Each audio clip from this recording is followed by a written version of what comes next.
அஸ்ஸலாமு அலைக்கும். Hi friends. அரிசி மாவு வச்சு தட்டு வடை எப்படி பண்ணுறதுன்னு பார்க்கலாம். நல்லா மொறுன்ற தட்டு வடை வாங்க எப்படி பண்ணுறதுன்னு பார்க்கலாம்.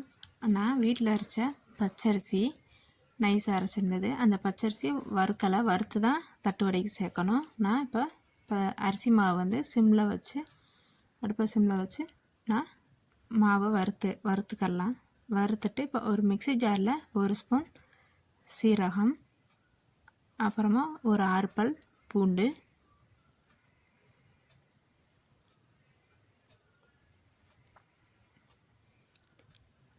கொஞ்சம் போல் கருவேப்பிலை. உங்கள்கிட்ட வரமிளகாத்தூள் இருந்தால் வரமிளகாத்தூள் சேர்த்துக்கோங்க. நான் வரமிளகா சேர்த்துருக்கேன். கொஞ்சம் நேரம் தண்ணியில் ஊற வச்சுருந்து அதை மிக்ஸி ஜாரில் 1க்கு 2 குறைன்னு அரைச்சிக்கலாம். இப்போ வறுத்த அரிசி மாவு சேர்த்துக்கிட்டு 2 ஸ்பூன் பொட்டுக்கடலை மாவு. நான் 1 கப்பு அரிசி மாவுக்கு 2 ஸ்பூன் பொட்டுக்கடலை மாவு சேர்த்துருக்கேன்.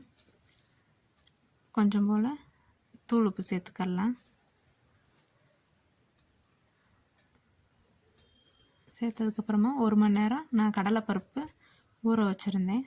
அந்த பருப்பையும் இதோட சேர்த்துக்கலாம். சேர்த்துட்டு என்கிட்ட பெருங்காயத்தூள் இல்லை, கட்டி பெருங்காயம் தான் இருந்துச்சு. அதை நான் தண்ணியில் கரைச்சி வச்சுக்கிட்டேன்.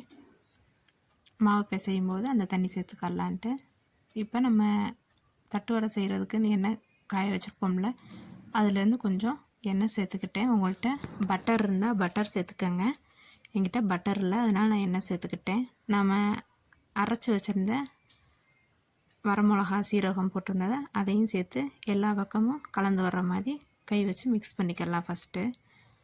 அப்புறமா கொஞ்சம் கொஞ்சமாக தண்ணி தெளித்து சப்பாத்தி மாவு பதத்திற்கு பிசைஞ்சிக்கலாம்.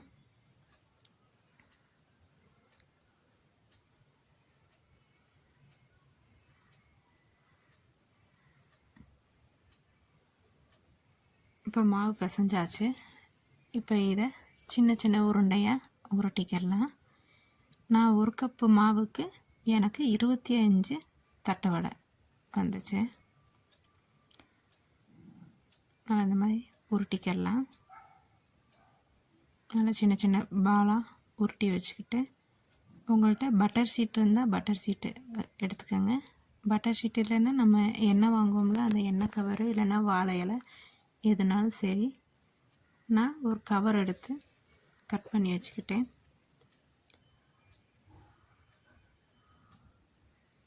இப்போ அந்த கவரில் எண்ணெய் எல்லா பக்கமும் எண்ணெய் தடவிட்டு, அப்புறமா நம்ம உருட்டி வச்சுருக்க பால் ஒவ்வொரு உருண்டையாக வச்சு லைட்டாக அமுக்கிக்கலாம்.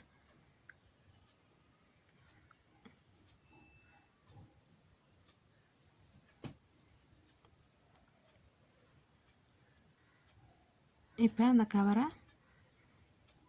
மேலே கவர் பண்ணிவிட்டு, உங்கள்கிட்ட ஃப்ளாட்டான ஒரு கிளாஸ் எதுனாலும் சரி, தட்டு எதுனாலும் சரி, அதை வச்சு இப்படி ஒரு லைட்டாக அமுக்குனிங்கன்னா அது ரவுண்டு ஷேஃப்க்கு வந்துடும்.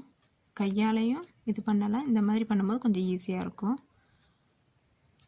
இப்போ எண்ணெய் காஞ்சிருச்சு. நான் ஒவ்வொன்றா சேர்த்துக்கிறேன்.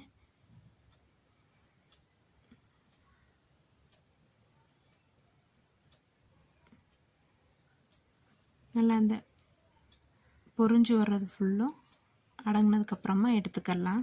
இப்போ திருப்பி விட்டுக்கலாம். அந்த எண்ணெயெல்லாம் பொரிஞ்சதுக்கப்புறமா எடுத்தோம்னா நல்லா கிறிஸ்பியான சவுண்டு கேட்கும், நல்லா முறுமுறுண்டு.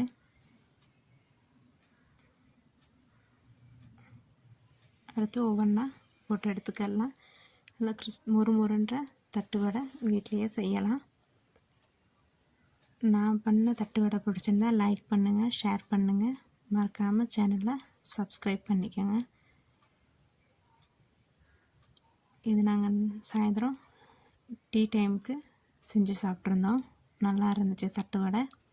நீங்களும் செஞ்சு பாருங்கள். ஈஸியான முறுமுறுன்ற ஒரு தட்டு வடை நம்ம வீட்டிலையே பண்ணிடலாம்.